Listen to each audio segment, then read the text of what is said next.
السلام علیکم ورحمۃ اللہ وبرکاتہ. الحمدللہ رب العالمین والصلاة والسلام علی سید المرسلین اما بعد. فاعوذ باللہ من الشیطان الرجیم. بسم اللہ الرحمن الرحیم. فاسألوا اہل الذکر ان کنتم لا تعلمون. صدق اللہ العلی العظیم. درود شریف پڑھ لیجئے گا. اللہم صلی علی سیدنا و شفیعنا و نبینا مولانا محمد وبارک وسلم. صلاۃ و سلام علیک یا سیدی یا رسول اللہ صلی اللہ تعالی علیہ وسلم. حضرات چونکہ وقت کافی ہو چکا ہے اور یہ وقت بخاری شریف کے شروع کرنے کا ہے، لیکن مولانا صاحب کی بڑی مہربانی، آپ حضرات کی بڑی مہربانی کہ آپ حضرات اس گرم ہواؤں کے تھپیڑوں کے اندر بھی 10 منٹ کے لیے اور آپ نے ٹائم دیا. اللہ آپ کا بھلا کرے. قرآن کریم میں اللہ تعالیٰ ارشاد فرماتا ہے اگر کوئی بات پتہ نہ ہو تو علم والوں سے پوچھا کرو. مولانا صاحب نے مجھے تاثرات کے لیے کہا، لیکن علماء کی ٹیم ہے، انہوں نے تاثرات الحمدللہ اپنا حق ادا کر دیا. میرا ماننا یہ رہتا ہے جب بھی کہیں جاتا ہوں تو جو عوام کے جو لوگ ہیں، جیسے آپ کچھ ہمارے میڑتا روڈ کے ہیں، یہ اپنے میڑتا سٹی والے اور اللہ نے کی 2 بڑی پدو والے سب تشریف لائے ہوئے ہیں.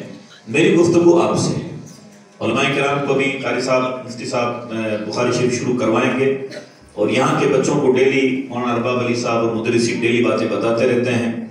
قاری صاحب بھی گوٹر کے اندر دین کی دھوم مچائے ہوئے ہیں. میرا ماننا یہ رہتا ہے کہ جو آپ لوگ جو ہمارے جاہل بھائی مسلمان بھائی آئے رہتے ہیں ان سے 2 بات کروں گا، اس کے بعد اپنی گفتگو سمیٹ لوں گا، وہی تاثرات.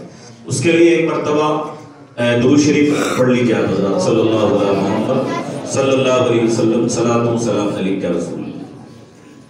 لاک ڈاؤن کے بعد عوام کا یہ خیال ہے کہ شاید اس لیے آمدنی کم ہے کہ چونکہ لاک ڈاؤن ہے تو آمدنی کا بڑا فرق پڑ گیا ہے. یہ ہماری پبلک ایسا مانتی ہے اور عورتوں کا ایک بڑا طبقہ یہ مانتا ہے کہ آمدنی اگر کم ہے تو شاید کسی نے کروا دیا، چاچا نے چاچی نے.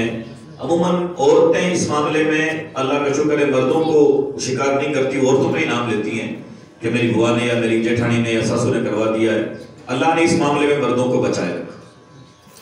ہمیں آپ کو یہ چاہیے کہ چونکہ کماتے تو ہم اور آپ ہے نا، عورتوں کو تو سوائے فتویٰ دینے کوئی کام نہیں ہے، کام تو ہمیں آپ کو کرنا ہے. ہم اور آپ اس پوائنٹ پر آئیں کہ ہماری آمدنی کم کیوں ہے. میرا ماننا یہ ہے الحمدللہ آپ حضرات کو میں ہمارے علماء کو گواہ بنا کر کے کہہ دوں اللہ کے فضل سے جون لگنے کے بعد ہم میڑتا سٹی میں مہینے کے 4 پروگرام درس قرآن اور درس حدیث کے پیش کریں گے انشاءاللہ. ہوتا کیا ہے قاری صاحب کہ اگر آپ کوئی بات کہیں گے لوگ کہیں گے آپ طرف صاحب ہو کیوں مت کن مان، اکرم صاحب کیوں مت کن مان. حالانکہ ماننا ان کو کسی کا نہیں ہے، لیکن وہ کیا ہے بہانہ کرنے کے لیے کھل کے تو کیسے کہیں گے دین کے لیے مانوں گا. تو مولویوں کا نام لینا پڑتا ہے.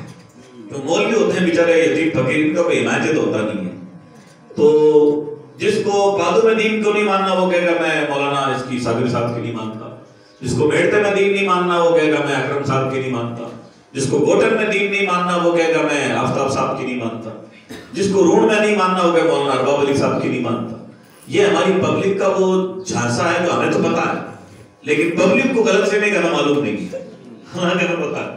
ہم آپ ہی کے درمیان کے رہنے والے، امریکہ سے آئے نہیں، اسی زمین کے ضلع ناگور کے ہم لوگ سب جانتے ہیں. تو ہمارا یہ لازمہ یہ ذمہ داری بنتی ہے کہ آپ کو درس قرآن درس حدیث پیش کیا جائے تاکہ ہمارے کسی میٹھے میٹھے اسلامی بھائی کو بہانہ نہ رہے کہ میں کس کی مانتا ہوں کس کی نہیں مانتا. کہ بھئی قرآن میں لکھا ہوا ہے بتا کس کی مانتا ہے. قرآن کو تو مانتا ہے نا سب لوگ. اب ہم نے انشاءاللہ وہی کیا ہے کہ نہ تو قاری آفتاب صاحب بیچ میں آئیں گے، نہ قاضی اکرم آئے گا، نہ مفتی صاحب آئیں گے، نہ محدث صاحب آئیں گے. قرآن کریم آپ کے سامنے پیش کیا جائے گا. تو قرآن کریم پیش کیا جائے گا، وہ آیتیں پیش کریں گے جس میں آپ حضرات کی ذاتی مسائل ہے نا. آپ حضرات کی سب سے بڑی ذاتی مسئلہ ہے آمدنی.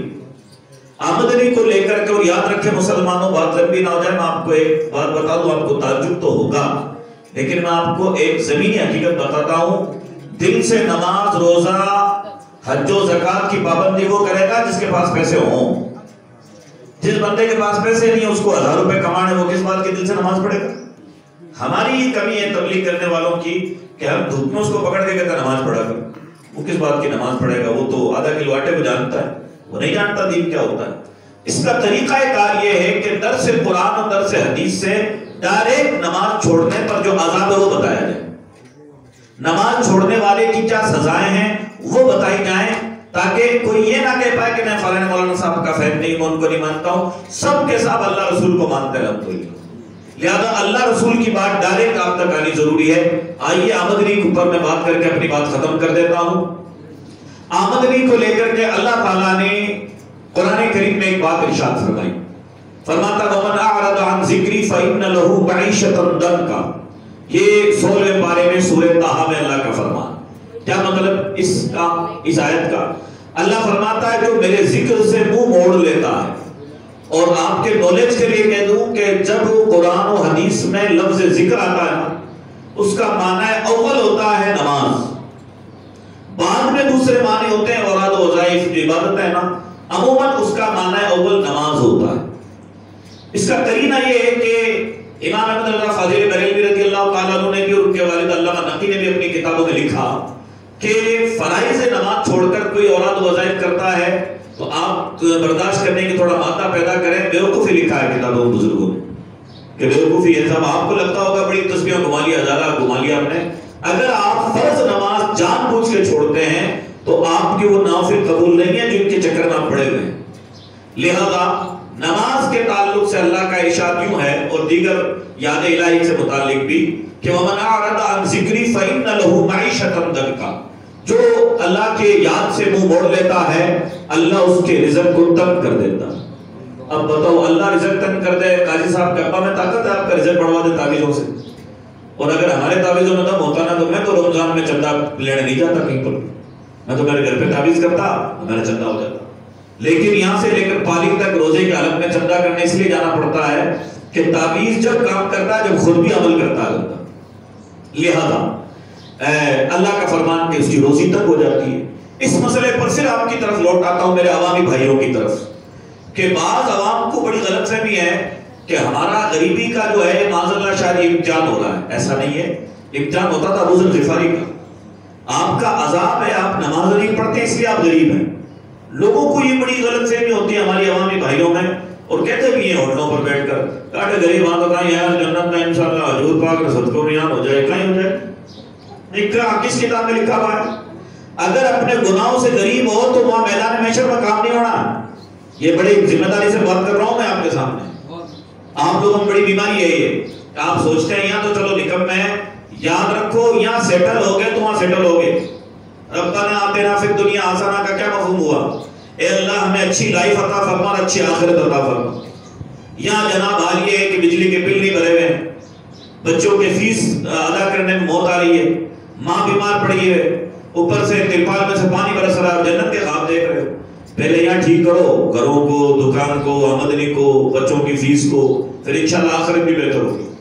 اللہ فرماتا ہے ان لوگوں کی غلط فہمی دور کرنے کے لیے جنہیں یہ غلط فہمی ہے کہ ہم اپنے نالائکی کی وجہ سے جو غریب ہو چکے ہیں، اور نالائک کی حضرت ابھی آپ نے دیکھا ہمارے یہاں میٹر سٹی میں کئی شادیاں ایسی بھی ہوئی، زیادہ تو نہیں، ایک دو کیسے ہوئی کہ صاحب اس گرمی کے اندر چھت نہیں ہے، لوہے کی ٹین لگی ہوئی ہے، کولر کے اندر پانی اور تاڑیاں نہیں ہیں، شادی ہے گھر میں ڈی جے لے کر کے آئے سب۔ تو ایسے نالائق مسلمانوں پر جو عذاب ہے وہ عذاب و امتحان نہیں ہے، وہ تو شکر ادا کرو پتھر نہیں برس رہے، اللہ بڑا مہربان ہے اس نے پتھر نہیں برسے ہیں، خالی تھوڑی تنگی تھوڑی سی دی ہے۔ رزق کے معاملے میں جو میں بات عرض کر رہا تھا وہ یہ ہے، ارشاد فرماتا ہے فَإِنَّ لَهُ مَعِيشَةً ضَنْكَ، اس کی روزی کم ہو جاتی ہے کہ جو اللہ کے یاد سے منہ موڑ لیتا ہے، اور آخرت میں بھی چھٹکارا نہیں ہے، مریا بعد بھی چھٹکارا نہیں ہے۔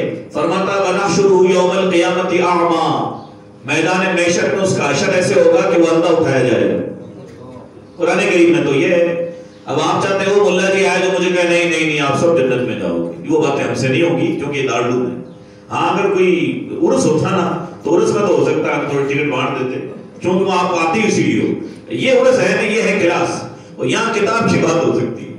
ہاں اگر آپ کے حاجی صاحب نے اگر کوئی بڑا لفافہ پکڑا دیا ہو تو پھر کلکتے سے آتے ہیں اور کہہ دیتے ہیں ماشاء اللہ جنت میں جاؤ گے، کہو تڑپ کے سبحان اللہ، وہ ہم سے جھوٹی سبحان اللہ ہم سے نہیں ہوتی، اسی لیے ہمارے تھوڑے ووٹ بھی کم رہتے ہیں، لیکن اللہ کے فضل سے وہ گاڑی چلی رہی ہے اللہ کے فضل سے۔ تو میں عرض یہ کر رہا ہوں کہ اللہ تعالیٰ ارشاد فرماتا ہے کہ قیامت میں اس کو اندھا کر کے اٹھایا جائے گا۔ اس کی آگے والی آیت بندہ رب سے عرض کرے گا لما حشرتنی اعمیٰ وقد کنت بصیرا، اللہ مجھے اندھا کیوں کر کے اٹھایا، میری تو آنکھیں تھی، میں جب مرا تو میری تو آنکھیں تھی تو میں اندھا کیسے ہو گیا؟ اس آیت میں ایک نقطہ اور ہے، اگر آپ غور کریں تو ہمارے یہاں بیماری یہ ہے کہ یہ فلاں حضرت صاحب آئے ہیں، صاحب ابھی نازل ہوئے ہیں، اب ان سے کوئی بات نہیں کر سکتا، یہ بڑے حضرت صاحب ہیں، ان سے کوئی آنکھ نہیں ملا سکتا۔ ایک مولانا صاحب مجھے ملے تھے، حضرت ہمارے پیر صاحب سے کوئی بول ہی نہیں سکتا۔ میں گونگے ہیں کہ اندھے ہیں؟ آپ کے پیر صاحب گونگے بہرے ہیں، ان سے بول نہیں سکتے کوئی؟ اگر آنکھیں ہیں تو پھر ان کو نظر بھی آنا چاہیے، اور بھیجا ہے تو سمجھنا بھی چاہیے کہ قوم کا بیڑا غرق کہاں ہو رہا ہے۔ تو میں نے کہا نہیں الحمدللہ، ہمارے علماء تو ہم نے ایسے نہیں دیکھا، ہمارے علماء کو تو پتہ چلتا ہے کہ بیڑا غرق کہاں ہو رہا ہے۔ تو اللہ تعالیٰ اس آیت بتا رہی ہے کہ وہ مجرم بندہ جس کی رب نے روزی تنگ کر دی تھی نا، اور جس کو اندھا کیا، وہ بھی اس مسئلے کو سمجھنے کے لیے اللہ سے عرض کرے گا کہ میرے مولا لما حشرتنی اعمیٰ، مجھے اندھا کیوں کر کے اٹھایا؟ میری تو آنکھیں تھی۔ میرا رب کیا ارشاد فرمائے گا؟ کذالک اتتک آیاتنا، تیرے پاس ہماری آیتیں آتی تھی، تیرے پاس ہماری آیتیں آتی تھی، تو ان کو بھلا دیتا تھا۔ یا مراد بھلانے سے مراد ہے کہ آپ کہتے تھے کوئی بات نہیں، بعد میں پڑھیں گے، ہو جائے گا، دیر دیر ہوگا، مولانا ایسے نہیں چلتا ہے، ویسے نہیں چلتا ہے، تو میرے دین کو جو ہے لیٹ کر دیتے، ڈیلے کر دیتے، تو آج اللہ نے بھی تم کو بھلا دیا۔ یہ چند باتیں تھی، ان باتوں پر میں آج کے جلسے میں میرے بھائیوں سے گزارش کروں گا کہ علمی گفتگو ہمارے علماء نے کی، ابھی بچوں کو مفتی صاحب بخاری شریف شروع کرائیں گے، آپ دعا کیجئے ہر ادارے میں یہ منظر آئے سب کے سامنے، اللہ کا بڑا فضل ہے۔ مولانا ارباب علی صاحب کی بات آگے بڑھا دوں، انہوں نے کہا تھا کہ جب زمین لی تو لوگوں کو لگتا تھا جنگل ہے، ہمارے یہاں پر بھی پرابلم ہے، کرکوال میں زمین لی، لوگوں کے آج تک لفظ ہیں کہ جی کھڈے میں ڈال دیے پیسے، لیکن الحمدللہ دین اسلام کی ہمیشہ عادت رہی ہے، اسلام اپنے آپ کو پہلے اکیلا درشاتا ہے، اور کل رات کو بخاری شریف پڑھا تھا، میرے آقا فرماتے ہیں وہ مدینہ جس سے لوگ آج دور بھاگتے ہیں اور کہتے ہیں تو محمد والوں کی بستی ہے، فرمایا ساری بستیوں پر حاوی ہو جائے گی۔ اسی مدینے کا فیض ہے، جہاں مدینے والے کا علم پڑھایا جائے گا انشاءاللہ دوسری بستیوں پر حاوی رہے گی۔ آپ جتنے لوگ آئے، آپ سے گزارش ہے کہ ادارے کی مدد کیجئے، اپنے والدین کی طرف سے اگر سال میں ایک مرتبہ رسوئی کی ایک خرچہ ایک بندہ اٹھا لے، اگلے جمعرات دوسرے ابا کی فاتحہ آئے، دوسرے کے والد صاحب گزرے، ان کی طرف سے ایک بندہ اڑ لے، ہر ادارے کا کچن فری ہو جاتا ہے۔ اللہ تبارک و تعالیٰ مجھے عمل صالحہ کی توفیق عطا فرمائے، آپ کو بھی عطا فرمائے۔ دوران گفتگو شرعاً میں نے کہیں غلطی کی تو میں توبہ کرتا ہوں، استغفر اللہ ربی من کل ذنب واتوب الیہ۔ السلام علیکم ورحمۃ اللہ تعالی وبرکاتہ۔